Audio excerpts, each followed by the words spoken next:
Bismillahirrahmanirrahim. Assalamualaikum warahmatullahi wabarakatuh. Alhamdulillahirrabbilalamin. Pagi ini kita bertemu lagi di majelis pagi. Nah, apa kabar anak-anak semua? Alhamdulillah ya, semoga semuanya dalam keadaan sehat walafiat. Nah, kali ini pembahasan kita di majelis pagi yaitu tentang makanan yang thayyib. Nah, apa sih makanan yang thayyib itu? Kita simak terus ya videonya. Nah, Allah berfirman dalam Al-Quran surah Al-Ma'idah ayat 88. Kita baca bersama. Wa kulu mimma razaqakumullahu halalan thayyiban wattaqullaha alladzi antum bihi mu'minun. Nah, kita lihat artinya. Dan makanlah makanan yang halal lagi baik dari apa yang Allah telah rezekikan kepadamu. Dan bertakwalah kepada Allah yang kamu beriman kepadanya. Al-Quran surah Al-Ma'idah ayat 88. Nah, perintah memakan makanan halal yang thayyib ya. Jadi sudah ada di dalam Al-Quran dalam surah Al-Ma'idah ayat 88. Nah, anak-anak pasti penasaran kan? Apakah makanan yang thayyib itu? Mengapa hal ini menjadi penting untuk diperhatikan, apalagi kita sebagai umat muslim? Dan mengapa tidak sekedar halal saja, kok harus thayyib? Nah, kita simak terus ya. Nah, ini adalah thayyib. Thayyib artinya adalah baik ya. Makanan thayyib adalah makanan yang baik karena ya mengandung zat bergizi yang menyehatkan tubuh dan bukan makanan yang mengundang penyakit ya. Kemudian makanan seorang muslim nih harus memenuhi dua syarat. Syaratnya adalah halal dan thayyib. Halal sesuai dengan syariat Islam, tidak terbuat atau mengandung dan terkontaminasi zat haram atau najis. 3. Tidak memabukkan. Nah, sedangkan thayyib makanannya harus bersih, aman, bermanfaat, dan berkualitas. Nah, yuk kita lihat produk Allah dalam Al-Quran dan hadis. Kita mulai dari buah anggur. Anggur terdapat dalam Al-Quran surah Al-Isra ayat 91. Kemudian buah tin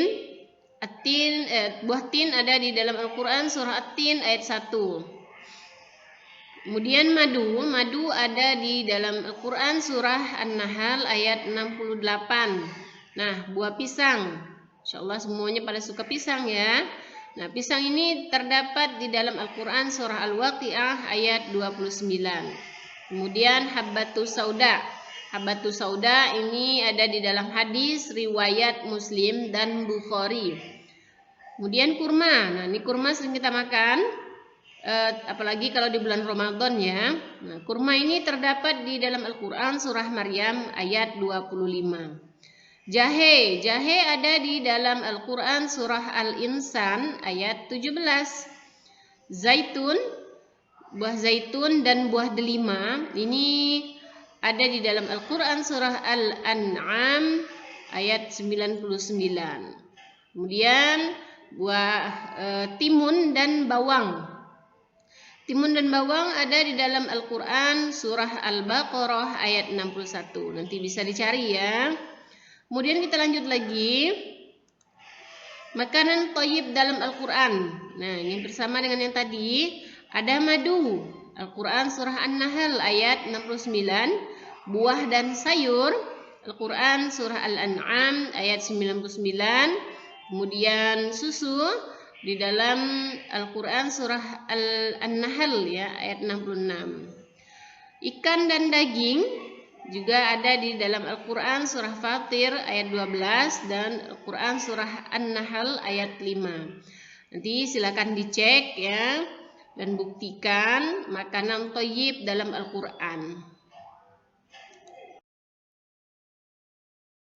Selain kita menjaga kehalalan dan thayyibnya makanan, yang tidak kalah pentingnya adalah kita menjaga adab ketika makan, seperti makan dan minum dengan tangan kanan.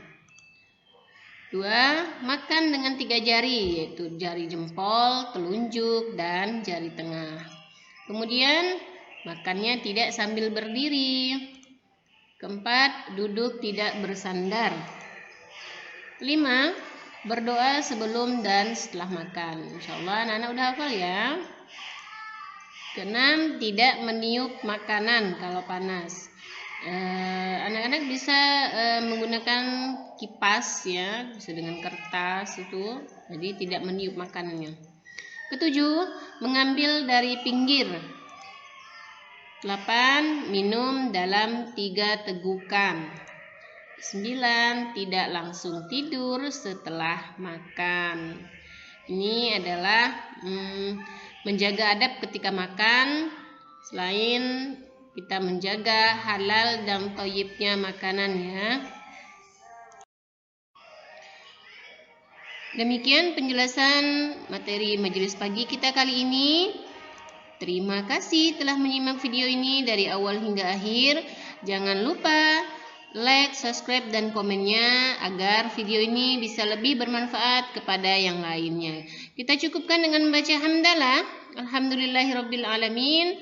Assalamualaikum warahmatullahi wabarakatuh.